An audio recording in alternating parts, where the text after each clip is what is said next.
As I'm sure you're well aware, last night, Americans across the country had the opportunity to hear from all of the major Republican candidates currently running for president. Over on Fox News, you had the official Republican debate featuring 8 different candidates, while President Trump skipped the official debate and instead aired a pre-recorded interview that he did with Tucker Carlson over on Twitter. And to be frank, it was a little bit odd watching this particular Republican debate without President Trump being there. Because, as you're likely well aware, President Trump is leading in the polls by somewhere between 40 to 60 points. And so, whereas normally you're watching a presidential debate with the understanding that one of these candidates is actually going to be the nominee, in this case, well, it was like watching 8 people compete for a participation trophy. And so, in that sense, it was a little bit odd.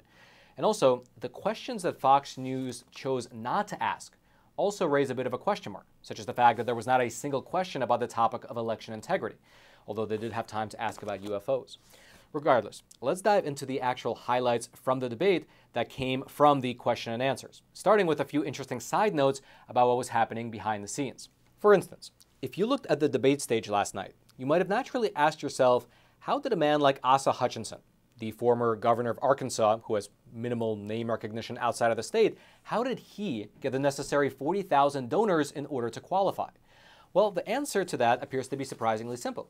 He literally paid people to donate to his campaign. Specifically, the Asa Hutchinson campaign was paying people $20 for every $1 donation that they were able to solicit. Here is the National Pulse explaining the whole scheme. Quote, Asa Hutchinson hit the 40,000 donors required to make the GOP debate stage by paying people $20 for every $1 donation they could solicit. The so-called Texting for Pay scheme was the brainchild of Austin Barber, who heads Hutchinson's America Strong and Free Action Super PAC. Barber's own 18-year-old son somehow, quote-unquote, found 100 donors, which should have netted him a cool $2,000. That is very cool indeed. Then, at the actual debate itself, you had this situation playing out backstage, wherein the event organizers were specifically keeping out certain individuals who were affiliated with the non-establishment campaigns. For instance, as reported by NBC News, this piece of paper right here was left on the security table near the metal detectors. And at the very top, as you can see below the words, "See something, say something," you have pictures of people who were not allowed in the venue, which included Jason Miller, Justin Caparelli, and Danny Tiso, all of whom are Trump staff members, and they were all specifically barred from the debate. Also on that list, you had anyone with the Vivek campaign credentials being barred, as well as the entirety of the Larry Elder campaign. Furthermore, it appeared that besides the names on this particular list, no one from the Trump team was allowed inside. For instance, here is a short clip, a video clip, showing Fox News security blocking Donald Trump Jr. from being able to enter the debate spin room. Right now, trying to ban people from actually having discourse about politics. How un-American. Probably shouldn't surprise any of us.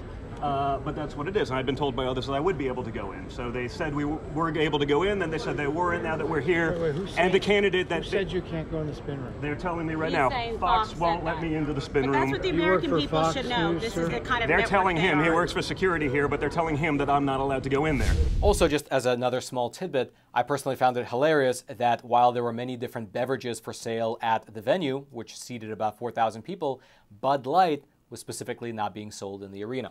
And so that was all of the exciting action happening backstage. Then, on the stage itself, you pretty much had the typical modern-day political debate, which consists of politicians saying many words, while at the same time, amazingly, saying nothing at all. However, there are a few things worth pointing out. At the start of the debate, Mr. Vivek Ramaswamy drew some fire from the other candidates with the following comment. No, I didn't raise a hand.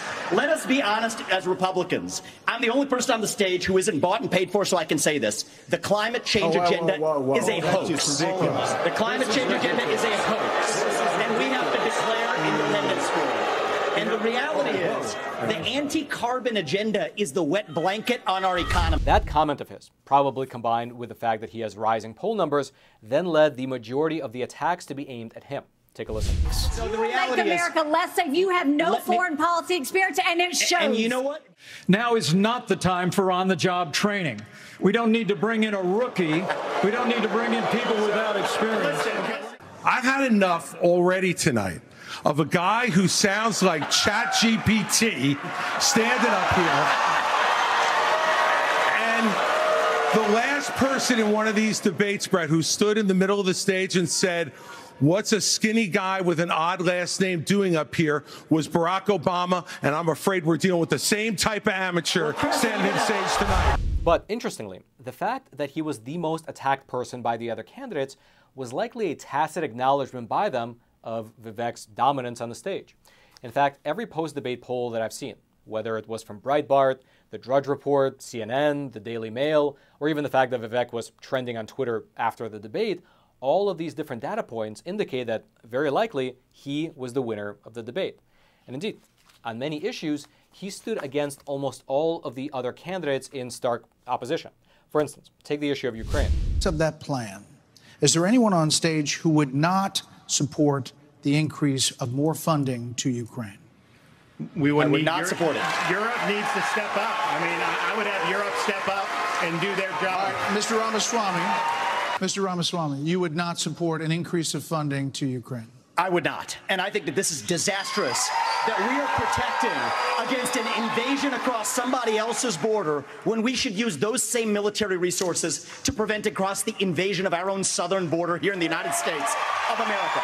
We are driving Russia further into China's hands. The Russia-China alliance is the single greatest threat we face. And I find it offensive that we have professional politicians on the stage that will make a pilgrimage to Kyiv, to their Pope, Zelensky, without doing the same thing for people in Maui or the south side of Chicago or Kensington.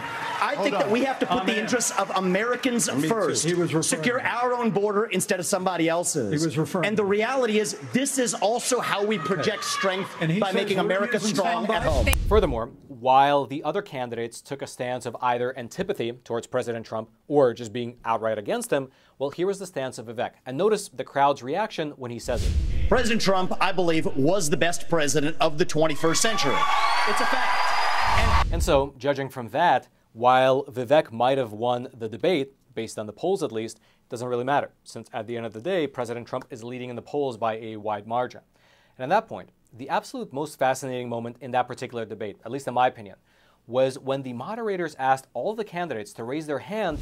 If former President Trump is convicted in a court of law, would you still support him as your party's choice? Please raise your hand if you would.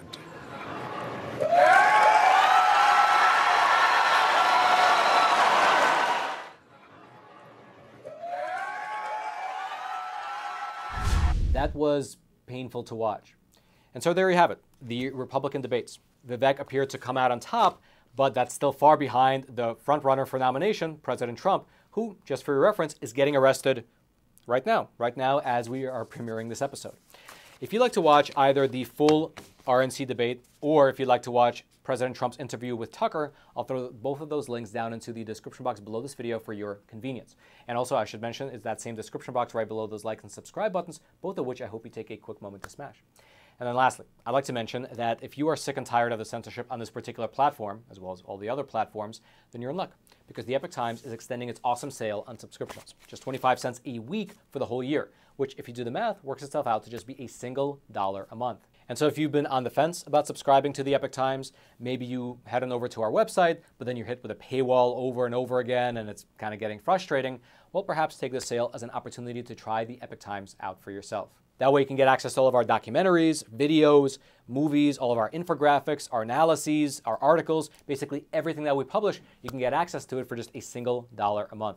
I'll throw a link down into the description box below this video. You can click on that link and try the Epoch Times yourself for, again, just a single $1 a month. You can cancel anytime, but I'm sure that you won't. I'm sure that you'll love it. Again, that link is right there at the top of the description box below.